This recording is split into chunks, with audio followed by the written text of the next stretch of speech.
Judy Kirby. Do you remember that name? That name should go down in history as one of the most prolific female killers of all time.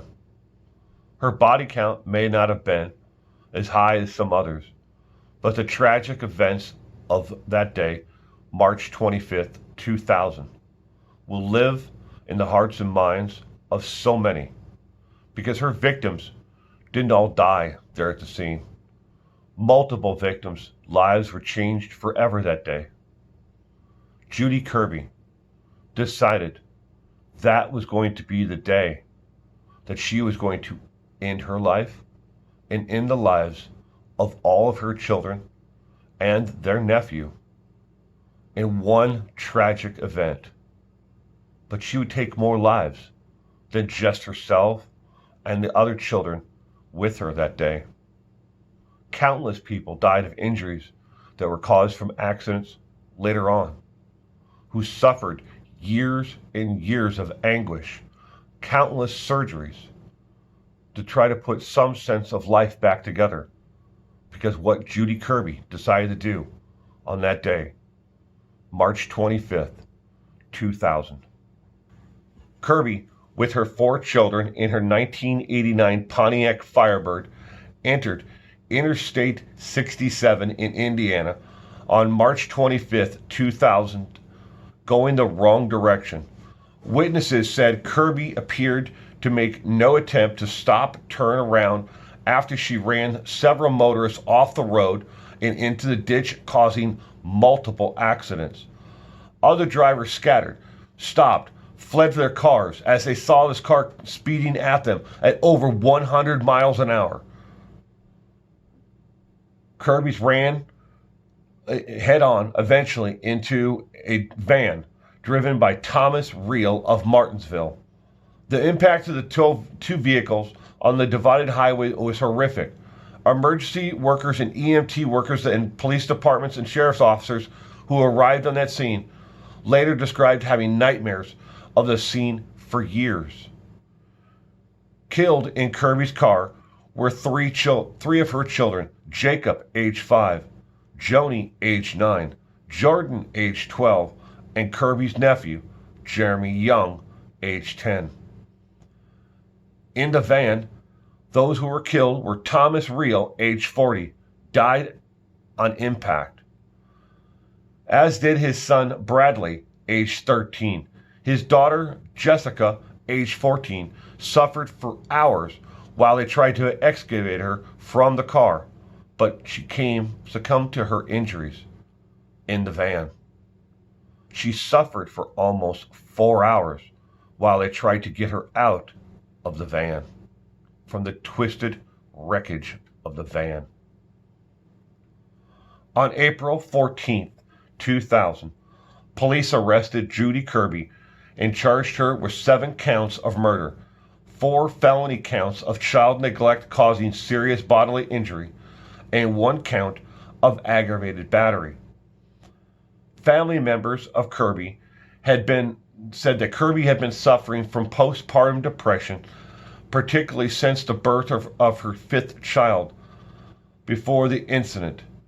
On March 2nd, she was admitted to the hospital for treatment for postpartum depression, but Kirby decided she wanted a cigarette and she wanted a glass of wine, so she checked herself out against medical advice on day 2.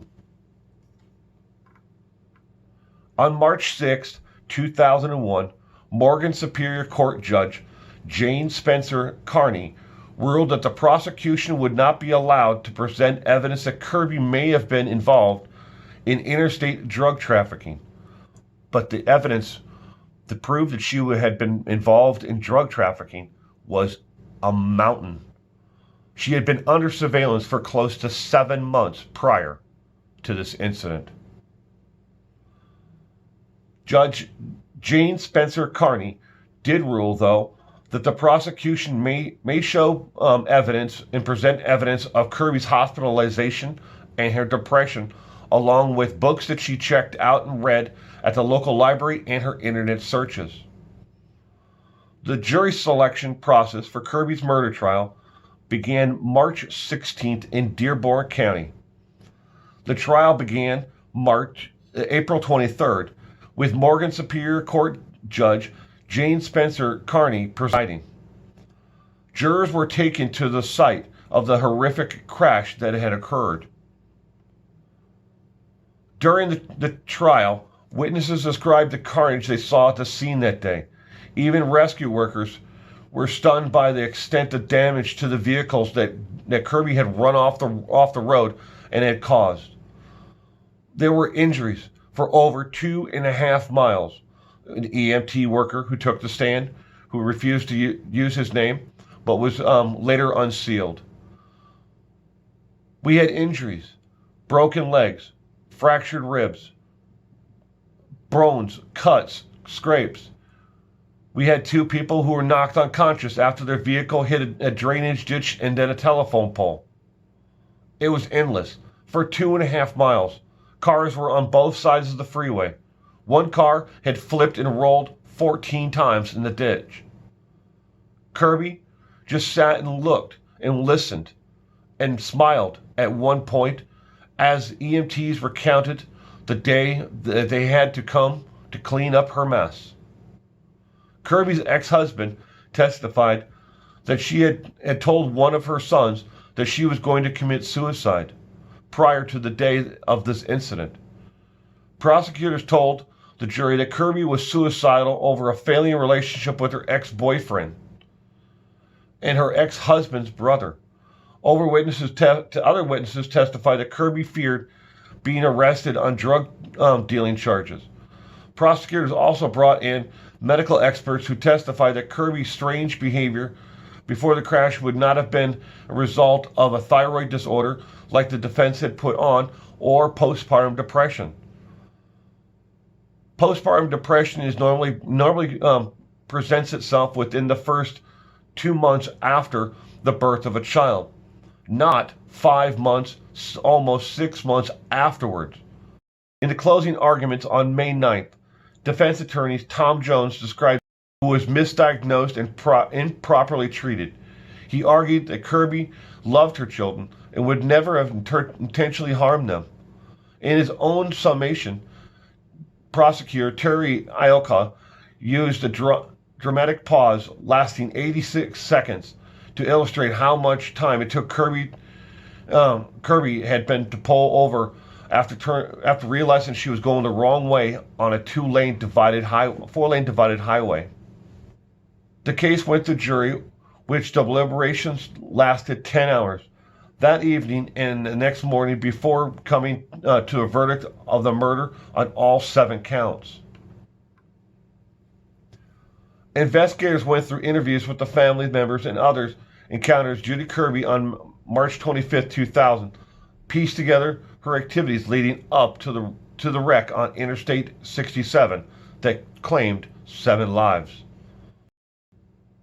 9:30 a.m.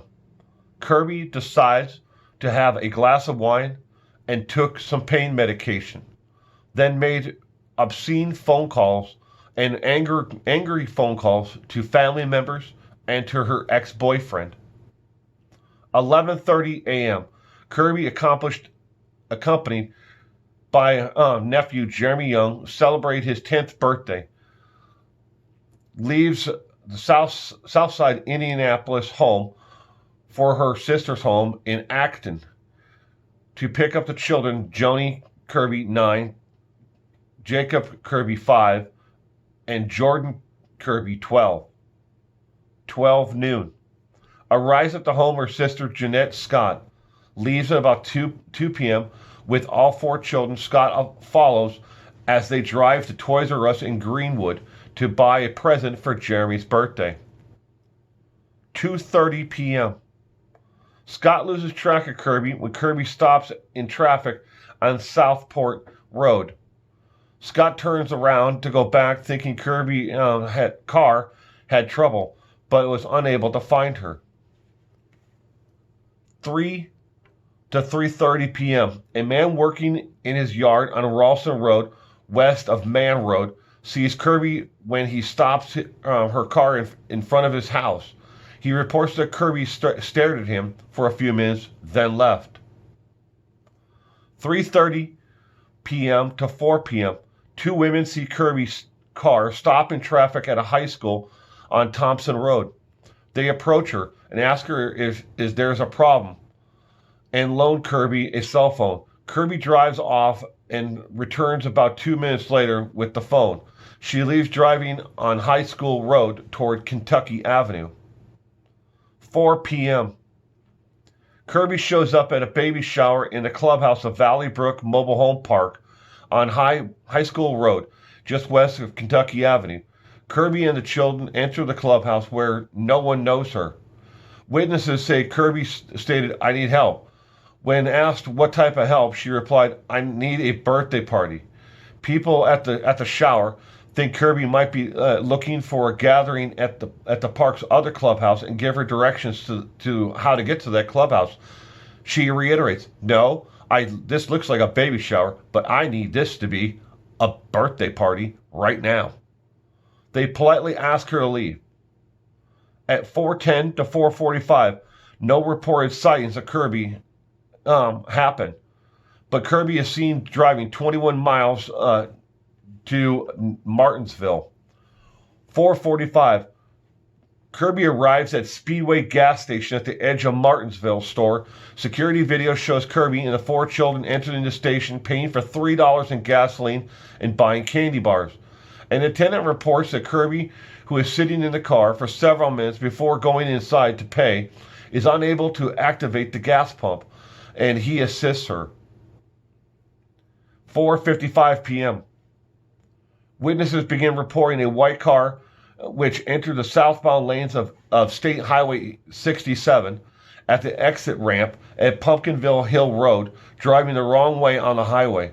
The car was reported traveling at high speeds of excess of 100 miles an hour, with estimates that she was doing somewhere between 100 and then slowing down to 55 and then speeding back up again, as several cars had swerved to avoid hitting her, ended up in the ditch. One witness described seeing a small boy in the front seat who looked to be on his knees, his hands outstretched on the dash as if he was holding on. The driver's blonde hair was blowing in the wind. Others report Kirby did not appear to slow or take evasive actions as she met oncoming vehicles. 4:57, Kirby's car collides head-on with a van driven by Thomas Reel, age 40, of Martinsville, divided his van in half. The spectacular explosion killed all four of the children riding with Kirby. Also killed were Reel's two of his children, Bradley, age 13, and Jessica, age 14. Kirby and another passenger in the Reel's van, Richard Miller, age 13, were taken to Methodist Hospital in Indianapolis. Thomas Reel, 40, of Martinsville, died at the scene. That Judy Kirby has filed along with her attorneys. Every one of them has been denied. Of the 215-year sentence, for every day that Judy Kirby serves and does not get into trouble, she earns 1 day of good time. So she'll never do the 215 years. She will only have to do 50% of the 215 years. So yes, 107 years, and then she can be released. But that is 107 years that she gets free medical, free dental, free food, free housing, and she gets to live pain-free. Her victims that survived that day suffered for years and years and years. And let us not forget about the victims who suffered and died there on the scene while the fire departments tried to excavate them from their vehicle. She planned this because she was rebuffed from her lovers, and she was afraid of going to jail for what she did. Judy Kirby one of the most prolific female killers of all time.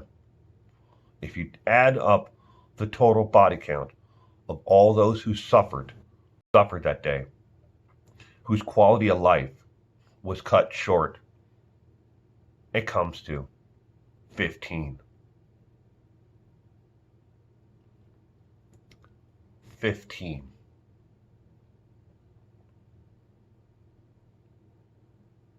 It's not fair that she gets to survive. And just like the Christopher Watts case, where everybody got upset that he kept pictures, and he still has pictures of the children that he killed, his own children, in his cell. Judy Kirby has always, since day one, before the trial started and all the way through, has kept the pictures of every single one of her children and the victim in her cell with her. Dennis Real. She had a picture of him the entire time. And she still does. How does that not victimize them? Where is the outrage over what Judy Kirby did?